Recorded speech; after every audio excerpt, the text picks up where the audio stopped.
My name's Max, I'm Heidi.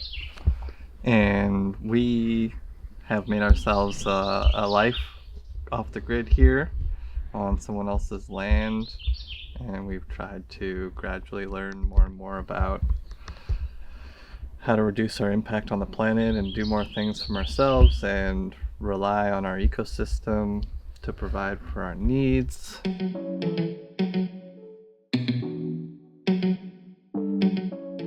This is our little mudroom entrance way where we have jackets and boots and a little fridge. So 200 square feet, so it's 20 feet long by 10 feet wide, and that's to the outside of the walls. We sleep up there, and that's fine. Nobody's ever fallen off. And it's pretty charming. This is a loft construction feature that I try to encourage people to use because it's just flat boards that are comfortable doing the 10-foot span.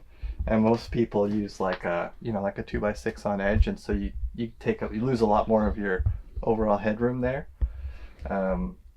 So the flat boards, they can do it. And if you're worried about it, because they do have some flex, you can like tie them all together, and then they give each other strength. And so there's a few different ways that you can get away with flat boards on a low profile.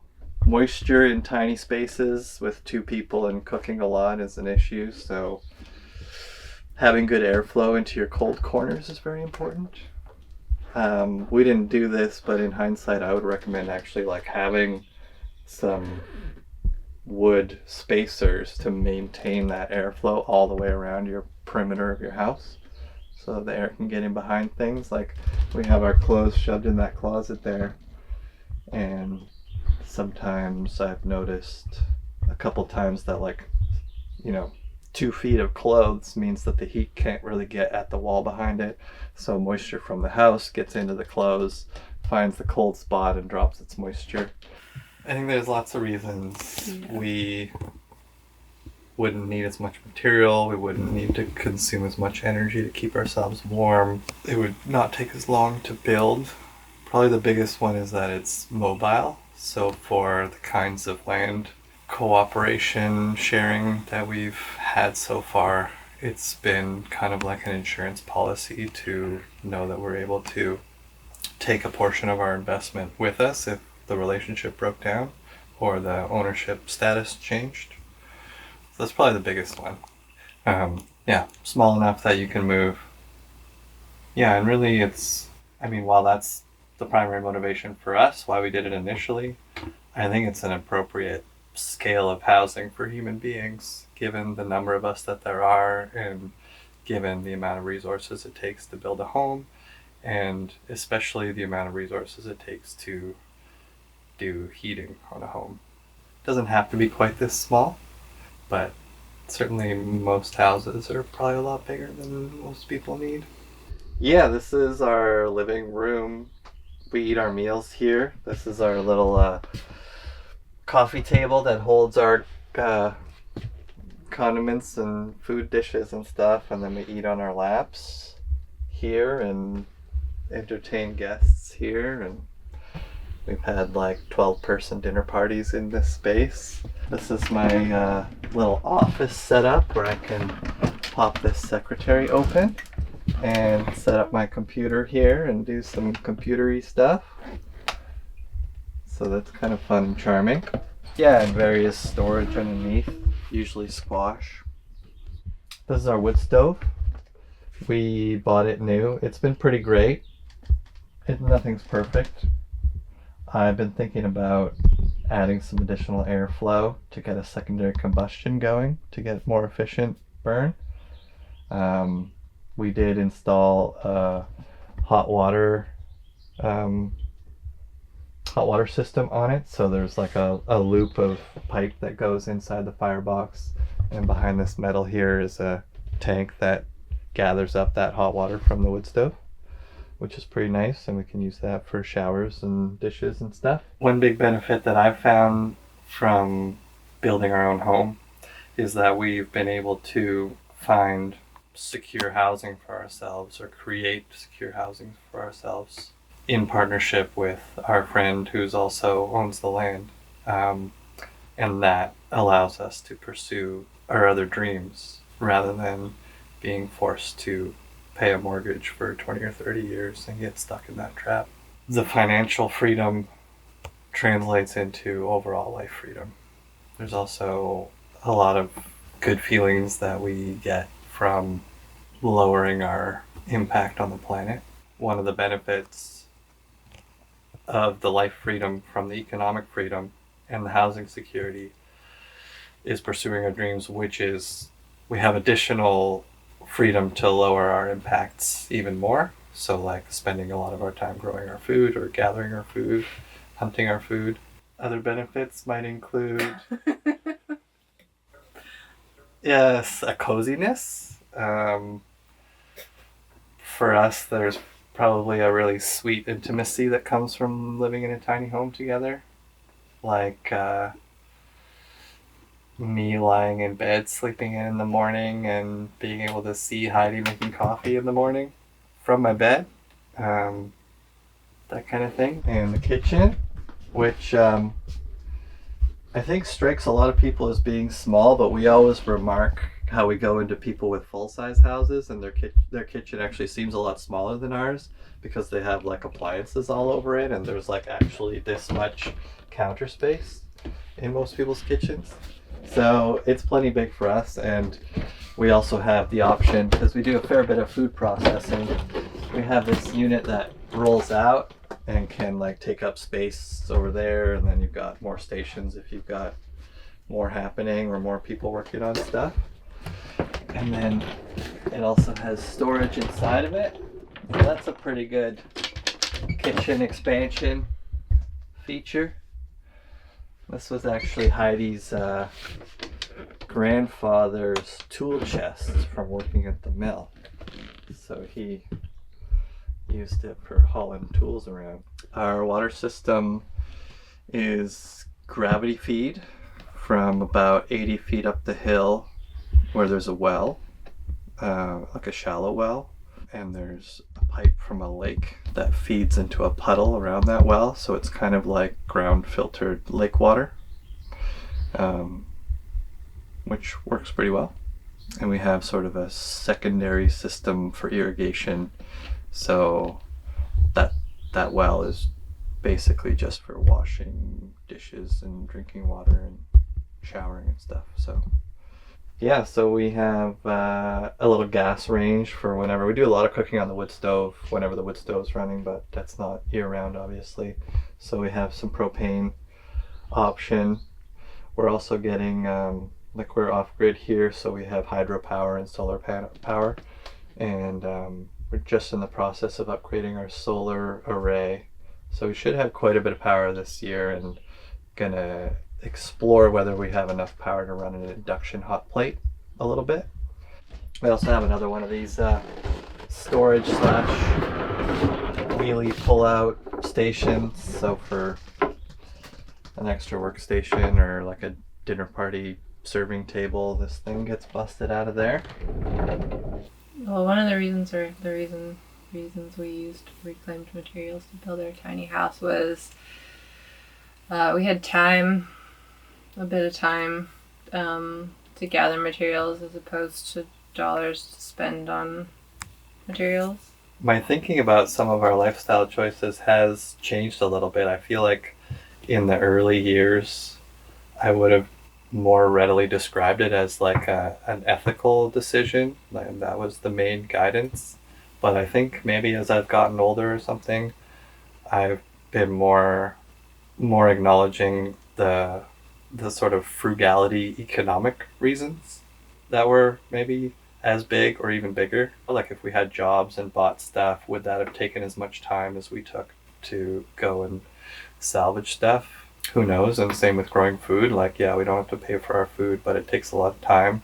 Probably you'd have more free time if you had a job and bought food at the grocery store. I think also that we've been quite fortunate with enjoying the processes of acquiring the materials to build our home, and also like working land and growing food and stuff. And I don't think that everybody would enjoy those processes, so I can understand some people wanting to go and have a job so that they can buy the materials. Like, you know, I get that there's that. A lot of art forms are kind of defined by their constraints, and I feel like building with used building materials has that aspect where you, instead of just like imagining everything in your head or going to the store and having your constraints imposed on you by what's available for sale, what you have is like a big pile of different shapes and sizes of wood and metal, and then you get to imagine how those things can be reconfigured into a home. We've got 4 biggish batteries. It's not a huge battery bank, partly because we are pretty good at keeping our energy consumption in tune with our energy production. So all the houses have a voltmeter on the wall. We like share a bank for 3 houses, and so each house has a voltmeter where we can see where the batteries are at, which gives us an indication of how much power is being produced at any given time, and it gives us an indication of how much power other people are consuming. So we can use it as a rough guide for how much power we're allowed to use and adapt from there. So we have a small battery bank, not enough to just go wild at leisure. And then we have a solar panel bank. Up until this point, we've been, I think it's like 800 watts that we've been using, and that's been fine for 3 houses through the summer. But for 8 months of the year, we have the micro hydro system, which has been like a continuous 800 watts, but that's for the whole farm. But that seems to be plenty for us. We share that pretty well. This is part of our fridge system, is this, we call it a cold box, and it's just like a convenient door to the outside temperature. So obviously it works a lot better through the winter, and around this time of year it starts being just like more storage rather than cooler storage. And in fact, at some points in the year it becomes like cooler in our house than it is outside. So it doesn't work at all in that case. But it's pretty handy. We use it a lot, and lots of things don't need to be kept at fridge cold, so that's most of the things that live in there. And then down here. Yep. Pretty good. Some wine. How do you make some wine? We had other metal on the wall prior to that, but it was a bit like this piece that still hasn't been changed yet. It was pretty rough. And then this came along, and I decided it was beautiful, and I would rather look at it. Yeah, it was actually like an upgrade from a not quite rusty enough metal to a rustier metal, because it has such a charming patina. There have been times when it feels like a lot of work, and I think even after having been at it in this location for 9 years and getting to a point where we feel like we have, certainly our basic infrastructural needs met, there still can be a bit of like time urgency on things, which is probably at this point just our own mental dysfunction of like being impatient or something. Just a lot of work. It's always a lot of work. It's mostly pretty great. Maybe there's something about being aware of our larger society and how different it is. I think maybe this isn't quite a challenge because it feels like our lifestyle is like a salve or a balm or like an antidote to those disturbing observations. But it still is a bit of a challenge. Maybe sometimes there's some awkwardness when normies come around. But mostly people are great, and mostly people can see and appreciate what we're doing and that we're happy and that we're healthy. And as we mentioned, the house is maybe like 4 feet shorter than it could have been, so there's occasionally some space constraints, but they're charming as well. Like when there's like a week at a time when there's just squash all over the floor or something before things have been reorganized to make it work. But yeah, that's a pretty minor challenge. Sometimes it can be a challenge to be responsible for your own shelter. And so when things go wrong or require maintenance and you have like an unexpected leak here or there or something, you're like, oh God, like that's not what I had planned for today. And now I got to deal with that thing, and I already feel behind on other things that I was doing. So yeah, being responsible for your own food, water, and shelter comes with surprises, and sometimes you got to do things when they need doing, and that can be a bit of a challenge for sure. That's our solar hot water collector.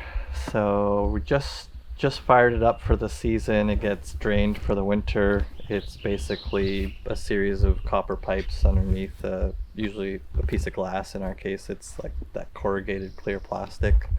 And so the sun shines in there and warms up the water, and then the water goes to that same tank that we use to collect hot water from our wood stove. This is a messy workshop, but it works. Sometimes I clean it up or just push things out of the way. There's some, used junk stored all the way up the wall.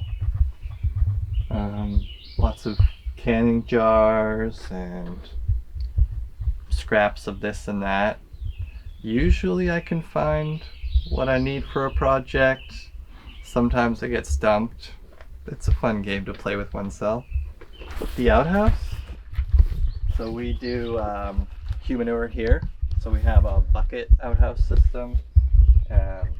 So there's basically a toilet seat over top of a bucket, and every couple of weeks the buckets get emptied into a main composting chamber, and a separate bucket for urine, which gets used to fertilize plants. So through this gate is our vegetable garden. So underneath this little tunnel here is brassicas. So we have a problem with a fly, and it lays a little maggot, and the maggot likes to eat the roots of brassicas around here. So hence the plastic netting. Strawberries, and these are all like chickpeas and lentils this bed. And then at the far end there, that's a rye patch. So we grow rye so that we can grind it to make flour, to make a dozen or so loaves of rye bread in the winter. Yeah, plastic is a love-hate relationship. It does bring a lot of benefit quickly. So when you put black plastic over things, initially things kind of like grow really fast because it's warm under there, but they grow really weakly and it's too hot, and it just kind of suffocates and kills everything. So if you leave it on for 6 weeks to 2 months or so, it's pretty much everything under there is dead. So then it makes your hand work with your tools a lot easier than if you didn't do that, because I don't always get around to mulching beds in a timely fashion. Or you can grow cover crops, but again, if you don't till them into the soil at just the right time, the roots get really dense, and so that's a hard thing to do. This is our little manure pile. So our manure on the farm, there's several animals, but there's 2 dairy cattle that live here all the time, and then there's a fluctuating number of other cattle that live here, whether born to them, or sometimes we bring in a couple cattle to raise, and they get raised for beef, and then that beef is sold so that we can pay for the feed, because we can't grow all the feed for the dairy cattle on the farm here, so it pays for the dairy cattle's feed, so then we can get milk to make butter and cheese and all those wonderful things. So we share the manure with everyone else on the farm. So this is a Italian prune plum, and then behind that there's raspberry canes. These are a yostaberry, so they're a cross between a gooseberry and a black currant.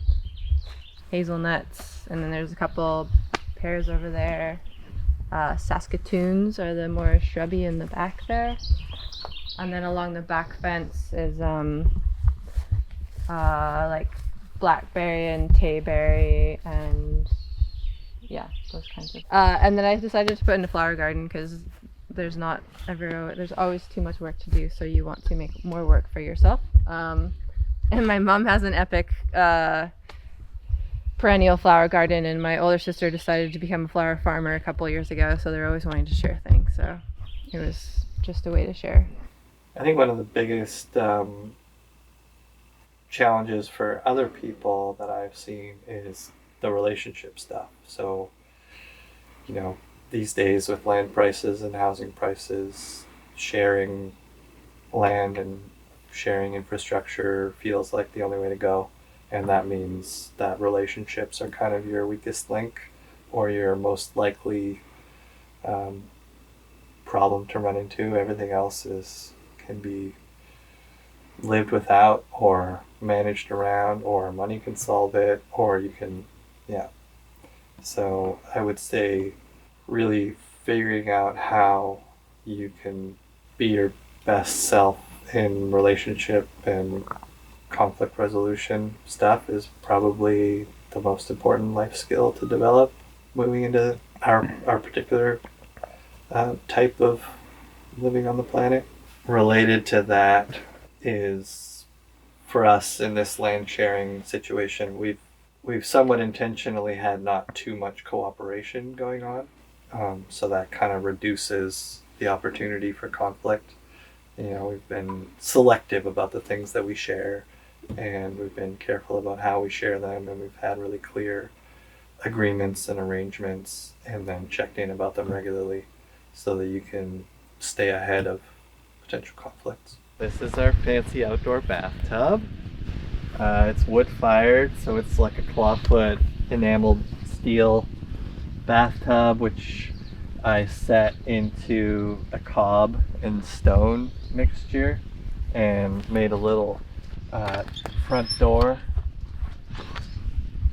And so we used to just have like a bathtub and a fire under it, and then you'd have to let the fire go out so that you weren't choking on smoke while you had a bath. So I think it was just last year that we did a nicer job of it and made it so that the smoke would go up the chimney, and then you could kind of have the fire going a little bit while you were still in the tub. And that's been working out, and it's been super great. And just like the good professor from Salt Spring, we didn't use any concrete, and concrete is bad. So yeah, we have quite a bit of clay on the land here, and some sand, and some straw. I guess, I don't know what the definition of the word straw is, but we have plant material that can bind a sand clay slurry together, and it's been working great, and it was lots of fun. And we have an outdoor shower, which is pretty open to the elements, and that works all right for us. It's really nice. One thing that's amazing about having an outdoor shower is like when it's really hot in the summertime, and you can just 3-4 times a day just pop into the shower, and it's like the barrier to getting in the shower is so low when it's right next to where you're working that you can just do that all the time and refresh your body temperature with some cold water. And then through the winter, as long as the water's hot enough, it's pretty darn comfortable to shower there too. Even when there's snow on the ground, it's quite exhilarating to skip through snow and get into the shower. And we've got this deck. Some people might say it's irresponsible to have a wood deck out in the elements without a roof on it, but we feel a little bit better about it because it's all recycled. Heidi really likes that this deck is at the same altitude as the house, so that the transition from one to the other is a little bit easier without steps and stuff like that. This is a barbecue that I made, and I was like, oh, I want a barbecue to be here so I can, cook some things right next to the deck.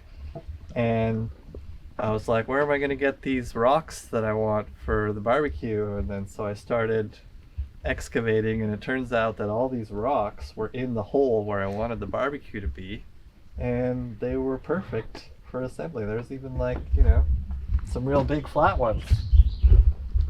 So that worked out. Where do you Yeah, put we have them? a grate that goes across here. Oh, okay. And sometimes I put like a little metal dome thing that we have. There's the dome that helps keep some heat in, cook things better. It's pretty fun. Maybe one thing that I've learned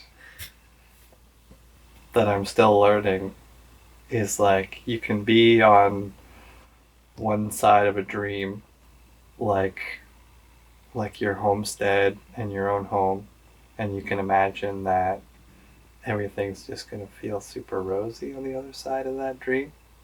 And I feel like for the most part we've achieved that dream, and it is pretty great, but also it doesn't really change your day-to-day experience that much, which is probably what people say in a lot of other contexts, like, if you make the difference in happiness between a $70,000 a year salary and a $200,000 a year salary is not very different. And I think that I kind of have a similar experience with having achieved so many of my dreams and having achieved so much stability and security and like ethically satisfying and like delicious goals, that there's just still more to do and more goals, and goals change, and there's just no end to it.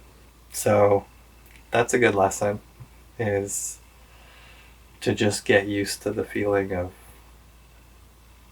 there always being some kind of more. The goals change.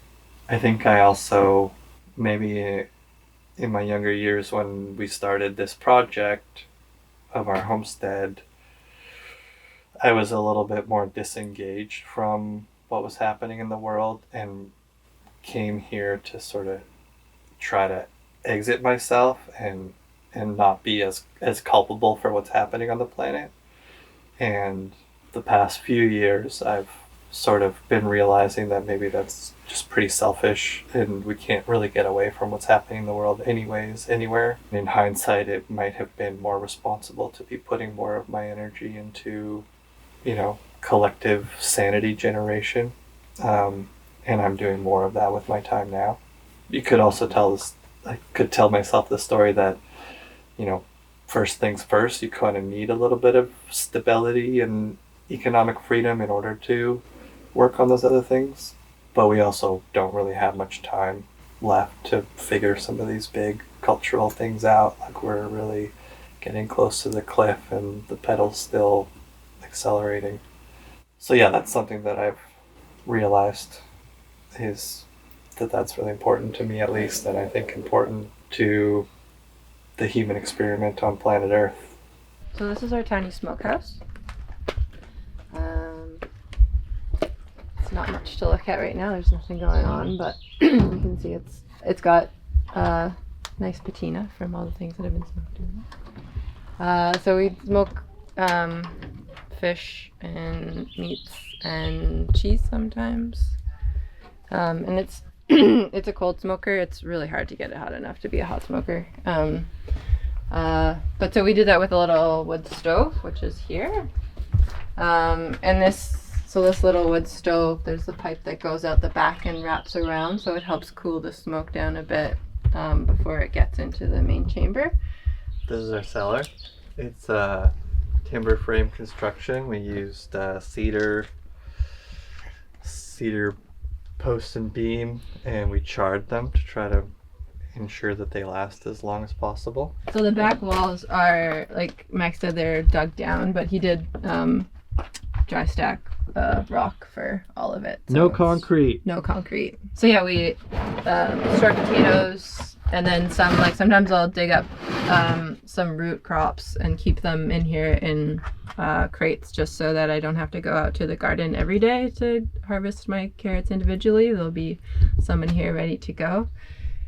And then preserves. We don't do a lot of preserves. Tomatoes is kind of a go-to, and then some fish, and then a lot of stalks from different animals like deer and that kind of thing.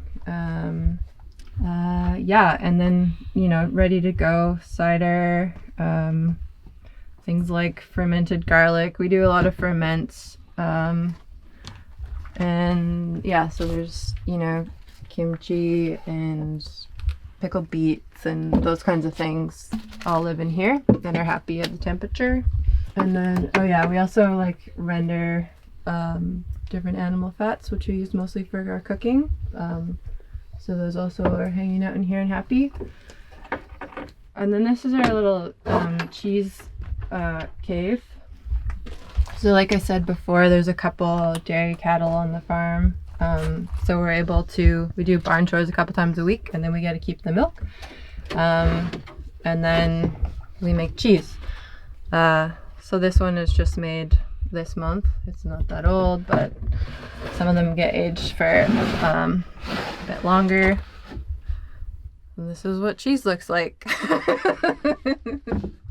Yeah, and it's amazing. We used to, before we built this cellar, when we first moved here, because we were just trying to get our home set up, but we needed somewhere to store our vegetables mainly at that time. We hadn't gotten into cheese making. I mean, we were making soft cheese before we lived there with goats, so we had made like just fresh soft cheese. But so we had just had Rubbermaid totes buried in the ground, and then we started making hard cheese and tried using it as a chamber for curing, but it was just, it was really humid in there. So this is like just such a dream come true to have somewhere that our cheese is content, which is amazing. Not too much. I don't find that I have a lot of time for my own publication of things. We have a creative deconstruction Facebook page where we do some really low effort marketing of our demolition business. I would really like people to check out other deconstruction businesses because I think it's a field that's really underserved. There's like a lot of work for people there. If you're a self-starter and an entrepreneur and you can figure that out, it's like a job that needs doing everywhere in the world, and the economic and social and environmental benefits have all been tested and proven. And I'm willing to help people get started if they have any questions. So that would be my main goal.